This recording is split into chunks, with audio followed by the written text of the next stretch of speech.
Hello friends, welcome back to my YouTube channel medical and nurses. मेरा नाम है कीर्ति। आज हम सॉल्व करेंगे यहाँ पर BNS 041 का पेपर जो आज 12 फरवरी को कंडक्ट करवाया गया था एमपी में। तो आई होप आपको वीडियो अच्छा लगे तो एंड तक जरूर देखना। साथ ही साथ जो लोग चैनल पर नए हैं चैनल को सब्सक्राइब करके बेल आइकन बटन को जरूर प्रेस करें।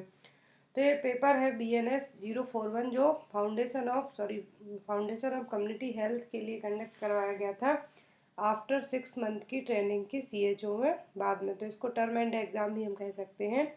तो टोटल 70 क्वेश्चन आए थे। MCQ बेस्ड पेपर आता है हर बार। 70 क्वेश्चन होते हैं।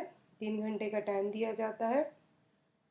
तो जो भी लोग इस वीडियो को देख रहे हो, चाहे वो टर्म एंड एग्ज़ाम दे के आए हों या फिर उनका नेक्स्ट टाइम आप CHO की तैयारी कर रहे हैं, उनके लिए भी हेल्पफुल है, या फिर जो लोग नेक्स्ट टर्म एंड एग्ज़ाम में अपना पेपर देने वाले हैं, तो सभी के लिए पेपर हेल्पफुल है। तो यहाँ पर टोटल जो क्वेश्चन आए हैं वो क्वेश्चन आए हुए हैं 70 क्वेश्चन। तो यहाँ पर हम सभी क्वेश्चन सॉल्व करेंगे। देखिए, क्वेश्चन नंबर फर्स्ट है, spectrum of health can be expressed as. तो स्पेक्ट्रम ऑफ हेल्थ को हम कैसे रिप्रेजेंट कर सकते हैं? ऑप्शन में better health to mild sickness, positive health to death, free from sickness to moderate sickness, optimum health to severe sickness. तो यहाँ पर इसका जो करेक्ट आंसर होगा वो होगा second, positive health to death. यहाँ पर इसका सही आंसर क्या होगा? सेकंड।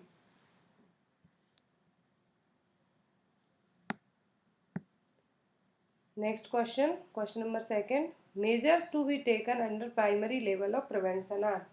कौन से मेजर्स यूज़ किए जाएंगे प्राइमरी लेवल ऑफ प्रिवेंशन के लिए? तो हमने 3 से 4 तरीके के प्रिवेंशन पढ़े हैं, primary, second, primordial and tertiary prevention. Option में है हेल्थ प्रमोशन और specific protection, early diagnosis and specific protection, early diagnosis and early treatment, reduce impairment and disability limitation. तो प्राइमरी लेवल ऑफ प्रिवेंशन यहाँ पर पूछा है। तो प्राइमरी लेवल में हम क्या करते हैं? वैक्सीनेशन करवाएंगे, हेल्थ प्रमोशन करवाएंगे, स्पेसिफिक प्रोटेक्शन करवाएंगे ताकि कोई डिसीज़ ना हो सके। तो यहाँ पर इसका सही आंसर क्या होगा? First, health promotion and specific protection. Next is Bhore committee was constituted with the purpose of. तो वोर कमेटी का निर्माण किया गया था 1943 में, जिसके जो फाउंडर कौन थे? सर जोसेफ वोर, 1943 में। तो इसका जो मेन पर्पस था वो क्या था? ऑप्शन में है allocate budget for health facilities, plan community development program, organize medical practice, survey the existing health condition and organization. तो वोर कमेटी का जो निर्माण किया गया था तो इसका पर्पस क्या था? Plan community development programme. Next is pimple like rashes in the skin fold with severe itching occurring. तो यहाँ पर स्किन फोल्ड कहा है और पिंपल लाइक रेसेस होंगे विथ सीवियर रीचिंग के। तो एक इसमें देखने को मिलेंगे, तो देखने को मिलेंगे स्किन इन्फेक्शन में, जो कि क्या है यहाँ पर? स्केबीज। चिकन पॉक्स, मीजल्स में रेसेस रहेंगे, पिंपल लाइक रेसेस होंगे, वैक्यूल्स पैप्यूल्स होंगे, बट स्किन फोल्ड थिकनेस के यहाँ पर नहीं होंगे। तो स्केबीज में बेसिकली जो रेसेस होंगे, pimple like rashes, skin fold ये specially groin area, armpit ऐसी जगह पर होंगे। तो यहाँ पर इसका आंसर क्या होगा? Fourth. Next question, question number fifth, important component of occupational health include all accept. तो यहाँ पर हेल्थ ऑक्यूपेशनल हेल्थ को लेके सभी कंपोनेंट इंपॉर्टेंट है किसी एक को छोड़कर। ऑप्शन में job satisfaction, career ambition, physical health या फिर पर्सनल परफॉर्मेंस। तो यहाँ पर जिसका सही आंसर होगा वो क्या होगा? कैरियर एम्बिशन, जो ऑक्यूपेशनल हेल्थ का कंपोनेंट नहीं होगा। Next is most common cancer in India. तो भारत में सबसे ज़्यादा कौन सा कैंसर होता है? ऑप्शन में breast, oral, skin, axillary. Most common cancer होता है इंडिया में वो क्या है? Oral cancer. यदि पर्टिकुलर मैन और वुमेन में पूछते तब डिफरेंट आंसर होती। तो यहाँ पर इसका आंसर क्या होगा? Second, oral. Next is component of cultural environment include. तो कल्चरल इन्वायरमेंट में क्या कंपोनेंट इंक्लूड रहेंगे? ऑप्शन में personality, aptitude, custom and tradition and ethics. तो इन्वायरमेंटल जो कल्चरल इन्वायरमेंट है इसमें हमारे ट्रेडिशंस इम्पोर्टेंट होंगे, जो भी नॉर्म्स रहेंगे हमारे कल्चर में वो सभी इम्पोर्टेंट होंगे, कंपोनेंट होंगे इसके। तो यहाँ पर अकॉर्डिंग टू ऑप्शन आंसर क्या होगा? Custom and tradition. Next is germ theory was discovered as a cause of human disease in 19 who discovered the germ theory. Germ theory की डिस्कवरी 19वीं शताब्दी में हुई थी, 19th सेंचुरी में। ये किसके द्वारा की गई थी? तो जर्म थ्योरी की डिस्कवरी किसने की थी? Robert Koch and Louis Pasteur ने। कब? 19वीं शताब्दी में, 19th सेंचुरी में। तो यहाँ पर इसका आंसर क्या होगा? Third. Next is question number 9, the living being such as human और animal which harbours the disease. तो लिविंग थिंग्स है जो कि ह्यूमन या फिर एनिमल में रहेगी, और हर्बोरस मतलब कि उनके प्रतिकूल है, उनके बिना उनका काम नहीं होगा। जैसे आपने अमरवेल का नाम सुना होगा, तो ये क्या कहलाएंगे? तो ऑप्शन में agent, host, environment, socio cultural. तो जो एनिमल या फिर ह्यूमन बीइंग में लिविंग थिंग्स रहेंगी जो हर्बोरस है, उस चीज़ के बिना वो डिसीज़ को नहीं फैला पाएंगे, तो क्या कहलाते हैं? कहलाते हैं host. Next is the theory of web of causation of disease mostly explain about occurrence in. तो कॉजेशन ऑफ डिसीज को लेके, web of causation of disease को लेके जो थ्योरी है, किस डिसीज के लिए दी गई है? तो दी गई है नॉन कम्युनिकेबल डिसीज के लिए। Next question, question number 11, all of the following occurs in pre pathogenesis phase except. तो सभी हैं जो प्री पैथोजेनेसिस फेज में होंगी, मीन्स डिसीज होने के पहले की फेज में, किसी एक को छोड़कर। ऑप्शन है agent has entered the host, agent has not entered the host, period before the onset of disease in host, environmental factor are favourable for its interaction with the host. तो यहाँ पर जो इसका सही आंसर होगा कि pre pathogenesis phase का हिस्सा नहीं है, वो क्या है? Agent has entered the host. मतलब कि प्री पैथोजेनेसिस का मतलब है कि जो पैथोजेनेटिक जो पॉजिटिव एजेंट है, वो क्या कर पाया? अपनी डिसीज़ की प्रोग्रेस को है जो उतना नहीं बढ़ा पाया है। तो यहाँ पर इसका आंसर क्या होगा? फर्स्ट।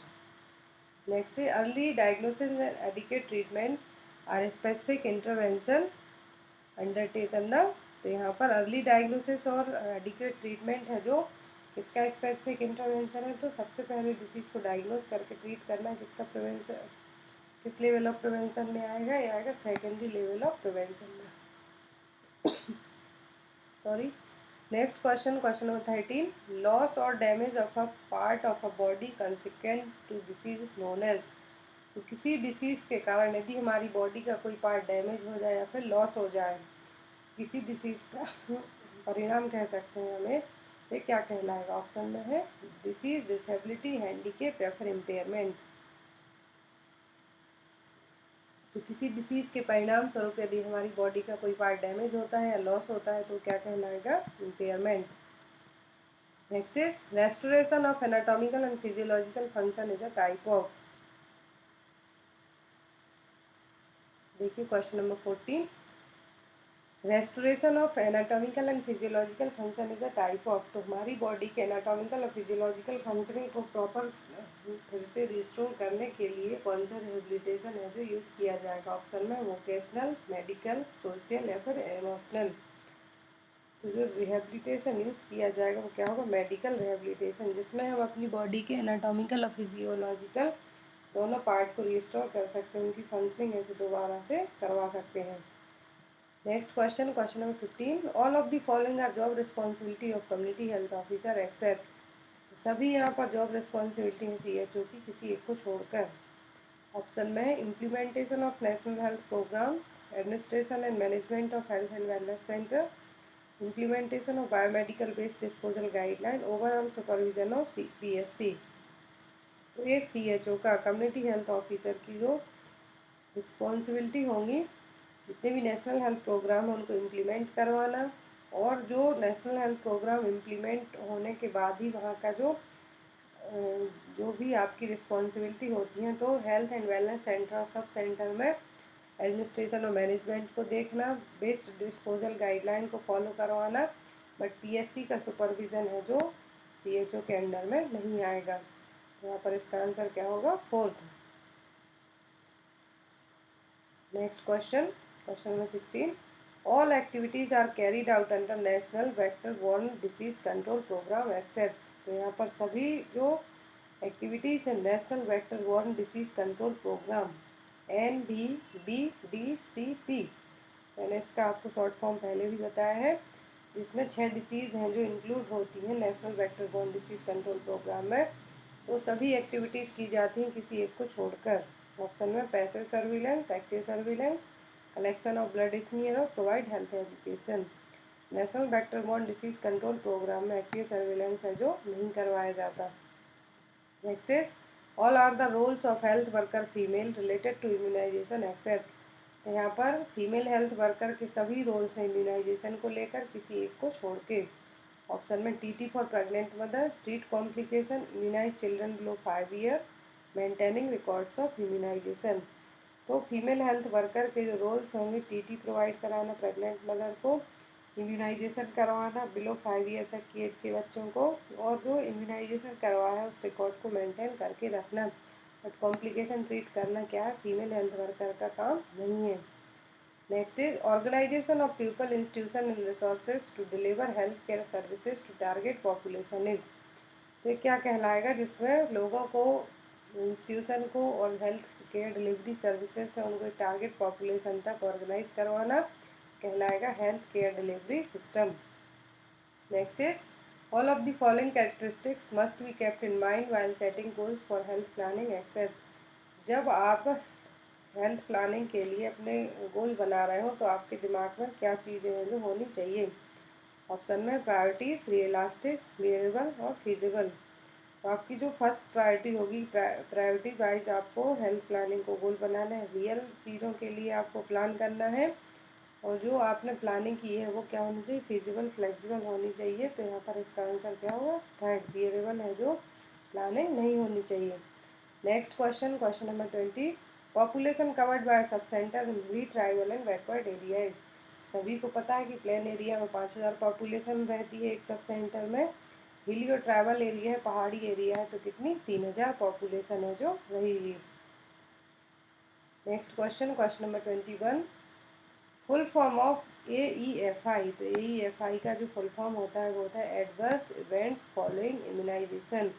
आपको याद रखना है, AEFI का full form adverse events following immunization. Next question है question number 22, all the activities are carried out under national AIDS control programme except. यहाँ पर सभी एक्टिविटीज़ हैं नेशनल एड्स कंट्रोल प्रोग्राम के तहत की जाती हैं किसी एक को छोड़कर। ऑप्शन में promotion and distribution of condom to high risk group, rapid diagnostic test, help patients receiving ART, prevent parent to child transmission. तो यहाँ पर नेशनल एड्स कंट्रोल प्रोग्राम की सभी एक्टिविटीज़ हैं। फर्स्ट है promotion and distribution of condom to high risk group. तो जितने भी हाई रिस्क ग्रुप हैं जिनको HIV होने के चांसेस हैं उनको फ्री में कंडोम प्रोवाइड कराना, पेशेंट की हेल्प करना ART anti retroviral therapy receive करने के लिए, और माता पिता से बच्चों में ट्रांसमिशन को रोकना एड्स के लिए। तो यहाँ पर याद रखना आपको शॉर्ट फॉर्म PPT-CT। जो नहीं होगा वो क्या होगा, रैपिड डायग्नोस्टिक टेस्ट कम्युनिटी में मलेरिया के लिए किया जाता है। तो यहाँ पर आंसर होगा सेकंड।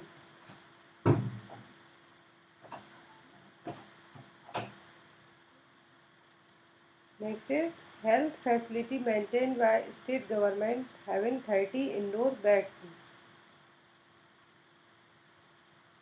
जो हेल्थ फैसिलिटी स्टेट गवर्नमेंट के द्वारा प्रोवाइड करवाई जाएगी जिसमें 30 बेड अवेलेबल रहेंगे और साथ ही एक OT थिएटर भी रहेगा, तो कहाँ पर होगा।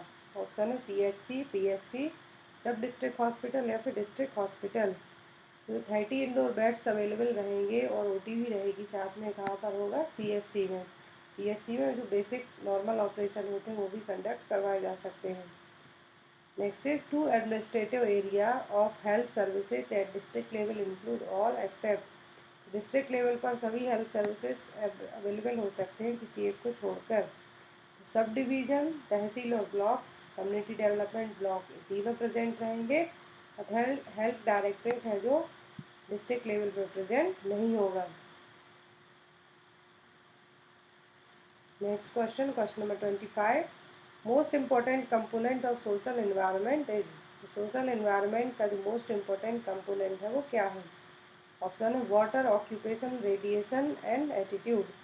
तो जो मोस्ट इम्पॉर्टेंट कंपोनेंट है सोशल एनवायरनमेंट का वो होगा ऑक्यूपेशन, आपका काम करना, क्या काम करते हैं आप, वो आपकी सोसाइटी को भी इफेक्ट करेगा। Next is all of the following are included in physical environment except, तो सभी हैं जो फिजिकल एनवायरनमेंट में इंक्लूड है किसी एक को छोड़कर। ऑप्शन में है air and soil, housing and radiation, rodents and insect, noise and vibration. तो जो फिजिकल एनवायरनमेंट में इंक्लूड नहीं होगा वो क्या होगा, रोडेंट्स और insect. Next is pain in joint, muscle and behind eyes are characteristic symptoms of, तो जोड़ों में दर्द, मसल और आंखों के पीछे दर्द होना है किसके सभी सिम्टम है, ये डेंगू फीवर के। Next is question number 28, all of the following are disadvantage of poor housing except, poor housing के डिसएडवांटेज सभी हैं किसी एक को छोड़कर। ऑप्शन में indoor air pollution, poor lighting, overcrowding and healthy place. Healthy place तो है जो पुअर हाउसिंग की जगह जो गुड हाउस होंगे वहाँ पर सही रहेगा, तो यहाँ पर एक्सेप्ट में पूछा है, इसका आंसर होगा fourth, healthy place. Next is over crowding cause all of the following except, over crowding के कारण सभी कंडीशन हो सकती हैं किसी एक को छोड़कर। ऑप्शन में life style disorder, infectious disease, respiratory infection या फिर स्किन डिसीज। तो ओवर क्राउडिंग के कारण इन्फेक्शियस डिसीज़ हो सकती है, इनके स्किन डिसीज़ भी हो सकती है, रेस्पिरेटरी इन्फेक्शन भी हो सकता है, बट लाइफ स्टाइल डिसऑर्डर है जो ओवर क्राउडिंग भीड़ भाड़ वाले एरिया के कारण नहीं होंगे। Next is minimum distance between the well and the source of contaminate should be, तो पीने के पानी के बीच में या फिर कुएँ के बीच में और जो कंटेमिनेटेड सोर्स हैं दोनों के बीच का डिस्टेंस कितना होना चाहिए, 15 मीटर या फिर उससे और ज़्यादा। Next question, water is said to be contaminated when it contains, water को कंटामिनेटेड प्रदूषित कब माना जाएगा जैसे इसमें क्या प्रेजेंट होगा। ऑप्शन है डस्ट पार्टिकल, सॉइल, इम्प्योरिटीज या फिर पैथोजन। तो पानी को कंटामिनेटेड माना जाएगा जब उसमें कोई पैथोजन प्रेजेंट हो तब। Next is chlorine contact time with water before utilising it for drinking, तो क्लोरीन और वाटर के बीच का जो टाइमिंग है वो कितना होना चाहिए पानी पीने के पहले, यूटिलाइज करने के पहले। ऑप्शन में 40 मिनट, 30 मिनट, 20 मिनट या फिर 10 मिनट, तो जो टाइमिंग होना चाहिए वो कितनी होनी चाहिए, 30 minute. Next is alternative source of safe water which can be used for domestic purpose, तो अल्टरनेटिव सोर्स क्या रहेगा सेफ वाटर के लिए जिस पानी को हम डोमेस्टिक पर्पस के लिए भी यूज़ कर सकते हैं। ऑप्शन में रेन वाटर, स्प्रिंग, रिवर या फिर लेक, तो जो अल्टरनेटिव सोर्स रहेगा सेफ वाटर का वो क्या होगा, लेक का, झील का। Next is all of the following are immediate health hazards which occur due to the air pollution, question number 34 में है कि सभी इमीडिएट हेल्थ हैजार्ड है एयर पॉल्यूशन के कारण बट किसी एक को छोड़कर। ऑप्शन है irritation of conjunctiva, allergic rhinitis, lung cancer या फिर फेरिंजाइटिस। तो इमीडिएट पूछा तुरंत क्या हो सकता है, एयर पॉल्यूशन के कारण कंजक्टिवा में इरिटेशन होगा, एलर्जिक रिनाइटिस भी होगा, फेरिंजाइटिस भी होगा, but lung cancer short term के कारण इमीडिएट जो हेल्थ हैजार्ड नहीं होगा एयर पॉल्यूशन के कारण, यहाँ पर आंसर होगा third. Next is general measure for prevention of air pollution, तो जनरल मेजर है जो आप क्या लेंगे एयर पॉल्यूशन को प्रिवेंट करने के लिए। ऑप्शन में Indian factories act, prevention and control of air pollution act, smoke nuisance act, maintenance of vehicle. General measure पूछा है तो क्या होगा, मेंटेनेंस ऑफ व्हीकल, जो वाहन है उनमें धुएं को ज़्यादा फैलने से रोकना, उनकी टाइम टू टाइम चेकिंग करवाते रहना। Next is type of waste which is mostly non hazardous is, इनमें से कौन सा है जो नॉन हैजार्डस वेस्ट है जिसके कारण ज़्यादा खतरा नहीं हो सकता है। ऑप्शन है डोमेस्टिक, सॉलिड, इंडस्ट्रियल या फिर हॉस्पिटल। नॉन हैजार्डस वेस्ट होगा अकॉर्डिंग टू ऑप्शन वो क्या होगा, डोमेस्टिक वेस्ट, घर से निकला हुआ कचरा। Next is all of the following are example of biodegradable substance except, तो यहाँ पर सभी बायोडिग्रेडेबल सब्सटेंस है, मतलब कि इनको यदि हम मिट्टी में दबा के रखते हैं तो ये डिग्रेडेबल हो जाएंगे, सड़ जाएंगे, गल जाएंगे, बट किसी एक को छोड़कर। ऑप्शन में फ्रूट पीलिंग, फ्रूट्स के छिलके, जूट, प्लास्टिक बैग या फिर टी लीव्स। तो जो यहाँ पर बायोडिग्रेडेबल सब्सटेंस नहीं है वो क्या है, प्लास्टिक बैग। प्लास्टिक बैग को आप अभी से 10 साल तक के लिए ज़मीन में दबा के रखेंगे सेम वही रहेगा। Next is mixture of human waste with waste water is known as, human waste का मतलब है इसमें एक्सक्रीटा ये सभी चीज़ें मिला दी जाएंगी, उसको साथ ही साथ पानी को मिलाया जाएगा, तो क्या कहलाएगा, कहलाएगा सलेज। Next is all of the following signs and symptom are due to pesticides poisoning except. Pesticide poisoning के कारण कौन से ऑर्गन है जो अफेक्ट होंगे और कौन से नहीं। यहाँ पर क्वेश्चन है कि सभी अफेक्ट होंगे किसी एक को छोड़कर। ऑप्शन में गैस्ट्रोइंटेस्टाइन में vomiting, cardiovascular chest pain, neurological में कोमा, रेस्पिरेटरी ट्रैक्ट इन्फेक्शन। तो जीआई ट्रैक्ट से जो पेस्टिसाइड पॉइजनिंग में बेसिकली वॉमिटिंग होगी, कोमा हो सकता है, रेस्पिरेटरी ट्रैक्ट इन्फेक्शन हो सकता है, कार्डियोवैस्कुलर सिस्टम में उतना इफेक्ट नहीं होगा। तो यहाँ पर आंसर क्या होगा, second. Next is majority of the pesticide injuries can be prevented by the use of. Pesticide injuries को हम है किस तरीके से प्रिवेंट कर सकते हैं। तो यहाँ पर ऑप्शन है complete set of PP personal protective equipment, gloves and apron, face shield and apron, या फिर apron and respirator. Pesticide injuries से हम किस तरीके से बच सकते हैं, कंप्लीट सेट ऑफ पीपीटी के कारण। Next is all of the following are uses of epidemiology except. तो सभी एपिडेमियोलॉजी का यूज सभी फील्ड में होगा किसी एक को छोड़कर। ऑप्शन है study natural history of disease, provide curative treatment, make a community diagnosis, assess risk factor of disease in population. Epidemiology का यूज़ करके हम डिसीज़ की क्या नेचुरल हिस्ट्री है उसका पता कर सकते हैं, कम्युनिटी में डायग्नोसिस कर सकते हैं, और रिस्क फैक्टर कितनी पॉपुलेशन में है जो हो सकते हैं, सभी चीज़ें डायग्नोस कर सकते हैं। यहाँ पर इसका जो सही आंसर होगा वो क्या होगा, बी, प्रोवाइड क्यूरेटिव ट्रीटमेंट है जो एपिडेमियोलॉजी में नहीं किया जाएगा। Next question, question number 42, all of the following are rich source of vitamin A except. तो सभी विटामिन ए के रिच सोर्स हैं किसी एक को छोड़कर। तो carrot, papaya, green leafy vegetable है, तीनों रिच सोर्स है विटामिन ए के। आंवला किसका सोर्स है, विटामिन सी का। Next is vitamin B12 helps in. तो विटामिन B12 क्या काम करता है।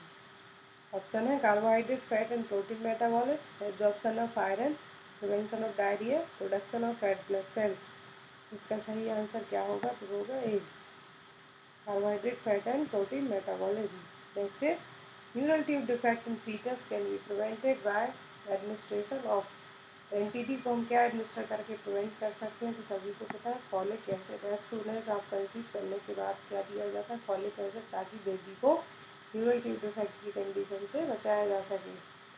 Next is diet plan for elderly person should include all except. Elder person की डाइट में सभी चीज़ें इंक्लूड होनी चाहिए किसी एक को छोड़कर। ऑप्शन में restricted fruit, plenty of fruit, high fibre diet, stick to meal and snack time. तो एल्डर पर्सन की डाइट में इंक्लूड नहीं होना चाहिए, वो क्या होगा, रिस्ट्रिक्टेड फूड।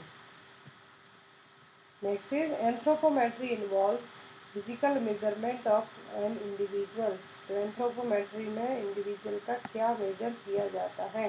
ऑप्शन है clinical sign, enlargement of thyroid gland, height and weight measurement, या फिर knee jerk and calf tenderness. Anthropometry में जो फिजिकल मेजरमेंट किया जाता है तो उसमें किसी भी इंडिविजुअल का वेट और हाइट दोनों चीज़ें मेजर की जाती हैं।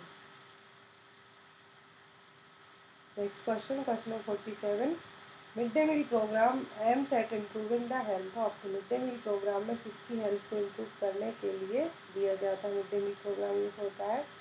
ऑप्शन है infant, toddler, pre school children, या फिर school children. Mid day meal programme का जो एक एम रखा गया है किसकी हेल्थ को इम्प्रूव करना, स्कूल चिल्ड्रन की हेल्थ को इम्प्रूव करना। Next is ICDS stand for. तो ICDS का फुल फॉर्म होता है इंटीग्रेटेड चाइल्ड डेवलपमेंट स्कीम, जो कि 1975 में लॉन्च किया गया था। Next is milk production reflex is known as. Milk production reflex का दूसरा नाम पूछा है। ऑप्शन है let down reflex, second reflex, prolactin reflex, या फिर milk ejection reflex. Milk ejection reflex को ही लेट डाउन रिफ्लेक्स कहा जाता है। मिल्क प्रोडक्शन रिफ्लेक्स का दूसरा नाम क्या है, prolactin reflex. Next is cholesterol is rich in. तो कोलेस्ट्रॉल में क्या है जो सबसे ज़्यादा रहता है। ऑप्शन है आयरन, एंटीबॉडीज, विटामिन सी, या फिर राइबोफ्लोविन। कोलेस्ट्रॉल क्या है, फर्स्ट ब्रेस्ट मिल्क है जो आफ्टर डिलीवरी के बाद जो सीक्रेट होता है उसमें क्या सबसे ज़्यादा रहेगा, antibodies. Next is introduction of semi solid foods to baby should start after. Baby में जो सेमी सॉलिड फूड स्टार्ट करवाया जाता है कब से स्टार्ट करवाना चाहिए? ऑप्शन में 6 month of age, 5 month of age, 4 month of age, 7 month of age. Baby में फूड कब से स्टार्ट करवाना चाहिए? 6 मंथ ऑफ एज से, 6 महीने की एज से। Next is mid arm circumference for a healthy child between 1 and 5 year of age. 1 और 5 साल के एज की बच्चे में मिड आर्म सर्कमफेरेंस है जो हेल्दी बच्चे में कितना होना चाहिए? ऑप्शन है less than 12.5 centimetre, less than 11.5, between 12.5 to 13.5, more than 13.5। 1 साल और 5 साल के बच्चे के बीच में है जो मिड आर्म सर्कमफेरेंस कितना होना चाहिए? मोर देन 13.5 सेंटीमीटर। यदि लेस देन 12.5 होता है सेंटीमीटर होता है ऐसी, दैट मीन्स क्या है? बच्चे को माल नरिश्ड बच्चा या फिर अंडर नरिश है। Next question, question number 53। One of the following is related to food borne intoxication except, sorry, इनमें से कौन सा है जो फूड बॉर्न इंटॉक्सिकेशन को लेकर रिलेट करता है? ऑप्शन है multiply with in the lining of the intestine, incubation period is 2 hour, incubation period is hour to day, can spread by precoral route. तो यहाँ पर इसका जो सही आंसर होगा फूड बॉर्न इंटॉक्सिकेशन को लेकर वो क्या होगा? Incubation period is minute to our.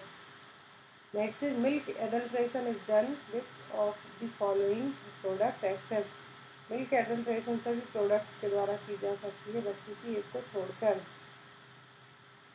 Option है फर्टिलाइजर, ब्लीचिंग पाउडर, डिटर्जेंट या फिर एडिंग फैट्स। मिल्क एडल्ट्रेशन का मतलब है मिल्क में मिलावट, मिक्सिंग है जो फर्टिलाइजर से कर सकते हैं, डिटर्जेंट से कर सकते हैं, ब्लीचिंग पाउडर से कर सकते हैं। एडिंग फैट है जो इसमें नहीं कर सकते। नेक्स्ट है की टू सेफर फूड और ऑल एक्सेप्ट। सेफ फूड को लेकर सभी की सही किसी एक को छोड़कर।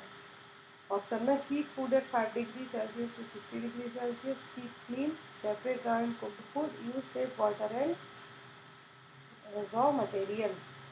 तो सेफ फूड को लेके सभी पॉइंट सही है वो नहीं है, वो क्या है? Keep food at 5 degree Celsius to 60 degree Celsius. Next is bacteria that lead to contamination of the cracked egg. कौन से बैक्टीरिया हैं? क्वेश्चन नंबर 56 में कौन से बैक्टीरिया हैं जो क्रैक्ड एग को कंटामिनेट कर सकते हैं या फिर क्रैक्ड एग में जो बैक्टीरिया कंटामिनेटेड बैक्टीरिया हैं वो क्या होंगे?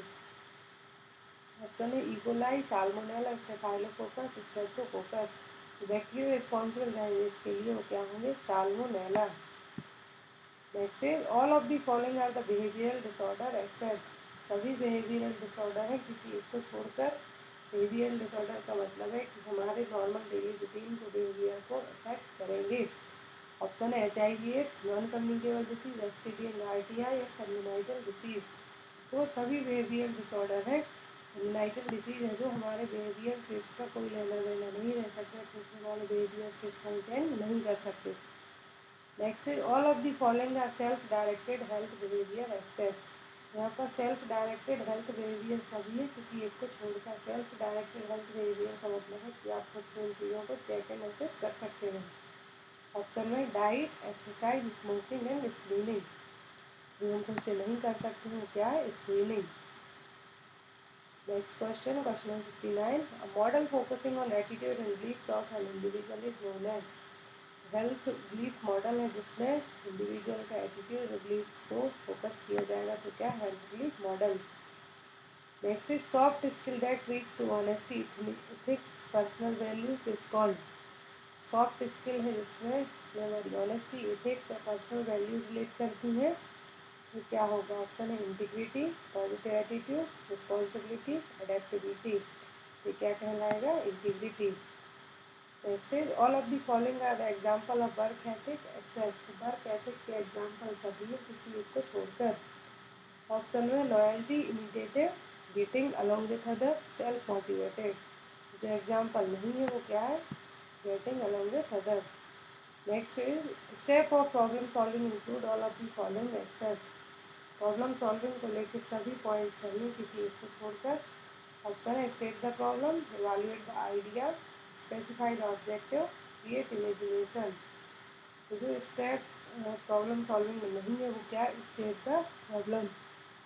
Next is escort services in the community are provided by. तो एस्कॉर्ट सर्विसेज किसके द्वारा दी जाती है? आशा वर्कर के द्वारा। Next is rapid diagnostic test performed by health worker for diagnosis of. Rapid diagnostic test है जो हेल्थ वर्कर को किस डिसीज़ को डायग्नोस करने के लिए दिया जाता है। ऑप्शन है निमोनिया, गोनोरिया, डायरिया फिर मलेरिया। तो दिया जाता है मलेरिया को चेक करने के लिए क्या, rapid diagnostic test. Next question, question number 65, skin patches with loss of sensation is suspected case of. Skin patches और जिसमें सेंसेशन लॉस हो गया, किसमें देखने को मिलते हैं, लेप्रोसी में। नेक्स्ट है leader is a person who inspire vision for the future. Option में था coach a team, deliver vision, do things right. Answer होगा यहाँ पर 4, to inspire vision for the future. Next is one of the following qualities of good leader relates with emotional maturity. तो एक good leader की emotional maturity को लेकर क्या quality सही होगी। ऑप्शन में moodiness, takes proactive role, irritability, angry outburst. Good leader की इमोशनल मैच्योरिटी को लेकर क्वालिटी होगी तो take proactive role. Next is a leader who does not permit any participation from team member is. ऐसा leader जो अपने team member में से किसी को भी पार्टिसिपेट ना करने दे, तो किस तरीके की लीडर से होगा, वो authoritarian leader. Next is a process that promote quality at all level of health system is known as. तो ये कहलाएगी सपोर्टिव सुपरविजन। लास्ट क्वेश्चन है all of the following action will take place after the supervision except. सभी point use किए जाएंगे supervision के लिए, तो किसी एक को छोड़कर।